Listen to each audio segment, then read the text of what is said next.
El Anglo también pasó en 1913 a ser propietaria del primer tranvía subterráneo de Iberoamérica, la actual Línea A, que en su primer tramo iba desde Plaza de Mayo hasta Plaza 11.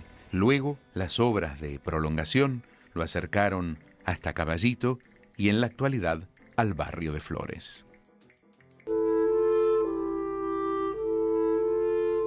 Hipólito Yrigoyen asume la presidencia de la Nación en 1916. Por primera vez, un presidente es elegido mediante las urnas. El nuevo jefe de Estado tiene un fuerte respaldo popular, en su mayoría de inmigrantes. Durante su mandato, las exportaciones crecieron notablemente a causa de la guerra que se libraba en Europa, momentos en que el país ocupó el 6º lugar en el ranking mundial.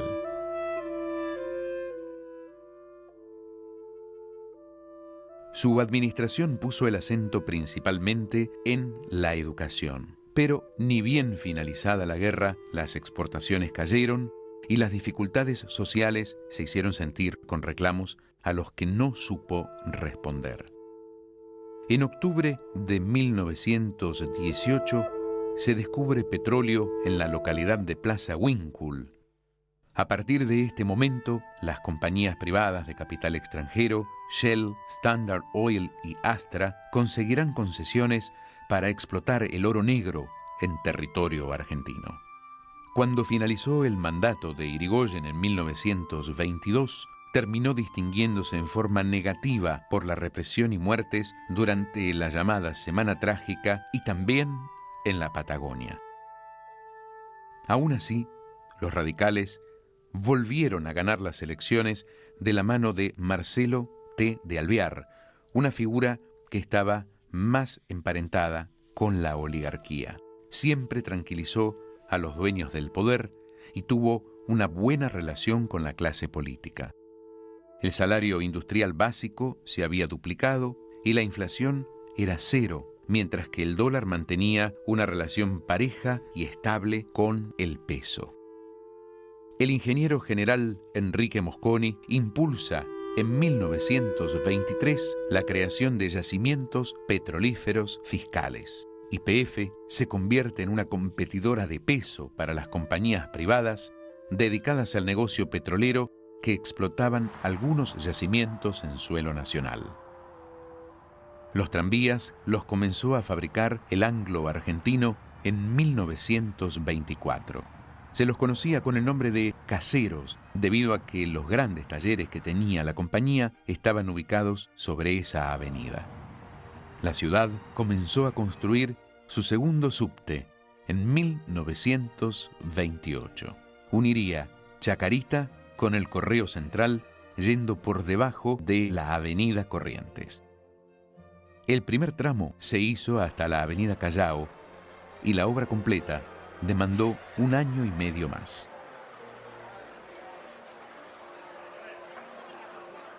Un grupo de taxistas víctimas de la escasez de trabajo decidió agruparse y formar una cooperativa para explotar el servicio con recorrido fijo. Esto tuvo éxito y los autos colectivos, así se los llamaba, empezaron a surgir por todas partes. Hacían el mismo recorrido que la línea de tranvía, incluso usando su mismo número, y se ponían delante para robarles a los pasajeros, utilizando sus rieles para suavizar el traqueteo del empedrado. La competencia era muy desleal, ya que no había una reglamentación municipal para ellos y la carga impositiva era reducida. Esta injusticia lleva al Congreso de la Nación a dictar la Ley de Coordinación del Transporte. Lamentablemente, la coordinación en poco tiempo pasa a ser una corporación. Buenos Aires contaba en 1930 con 99 líneas de tranvías, de las que 69 eran del Anglo, 20 del Lacroze, 5 del Puerto y 5 de los eléctricos del Sud. El 12 de julio de ese mismo año, una tragedia sacude al país. El tranvía 105, que venía de Lanús, tenía como destino la estación Constitución, debía cruzar el puente sobre el riachuelo. Poco antes de las 6, Manuel Rodríguez, encargado del sistema mecánico del puente levadizo, recibió el pedido de paso de la barcaza petrolera Itaca II, que venía navegando por el río. Rodríguez activó el puente, que se abrió por el medio y empezó a levantarse. Al mismo tiempo, escuchó al tranvía de la 105 que entraba al puente. Intentó desesperadamente hacer señas al motorman para que detuviera la marcha, pero fue inútil. El saldo fue de 56 muertos y solo 4 sobrevivientes. Este accidente permaneció en la memoria colectiva como uno de los peores de la historia.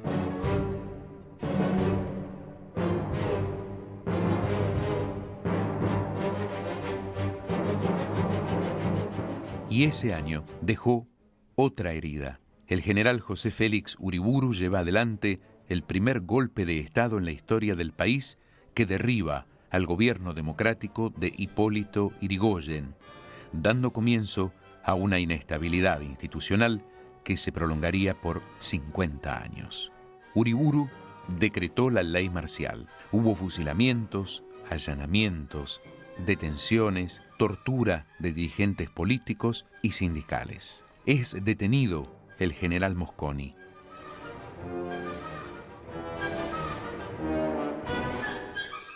Pero las intenciones de corte fascista de Uriburu no fueron bien vistas por los conservadores, que hicieron todo lo posible para que lo sucediera el general Agustín P.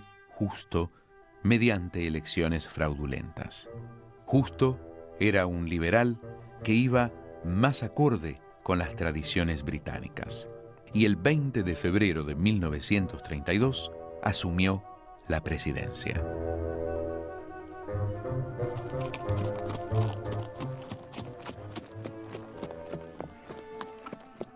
A raíz de la crisis de 1928, los precios de los cereales y las carnes habían bajado notablemente. A esto se le sumó que el Imperio Británico, socio mayor de la Argentina, llevaba adelante la política de colocar sus productos en todo el mundo. El gobierno del presidente Justo, preocupado por esta situación, considera necesario llegar a un acuerdo con Gran Bretaña. El tema central, la exportación de carnes. Julio A. Roca, hijo, vicepresidente de la Nación, lleva adelante las negociaciones con el ministro de Comercio inglés, Walter Runciman, lo que dio lugar a que históricamente se conociera este acuerdo como el Tratado Roca-Runciman. Por un lado, los ingleses se comprometen a seguir comprándole carne a la Argentina. Las concesiones fueron varias. Este tratado llevó a un convenio secreto que dio lugar a la entrega del transporte urbano de la ciudad de Buenos Aires a mano de los ingleses. Era una corporación de transportes dirigido por los británicos y estaban nucleados en la empresa tranviaria El Anglo Argentino. A partir de ahora, la corporación será propietaria de todos los automotores dedicados al transporte de pasajeros, porque las empresas y particulares que manejan los colectivos o taxis deben incorporarse a la misma en calidad de accionistas, quieran o no. Se expropia al pequeño capital argentino en beneficio de los británicos para que el Anglo vuelva a gozar de altos dividendos, volviendo a recuperar el predominio perdido. Lo que ocurría era que el colectivo, desde 1928, hizo que el Anglo perdiera el dominio casi absoluto del transporte urbano, convirtiéndose en temibles rivales del tranvía. Esta competencia produjo una situación difícil en las prepotentes empresas de tranvías que en poco tiempo entraron en crisis.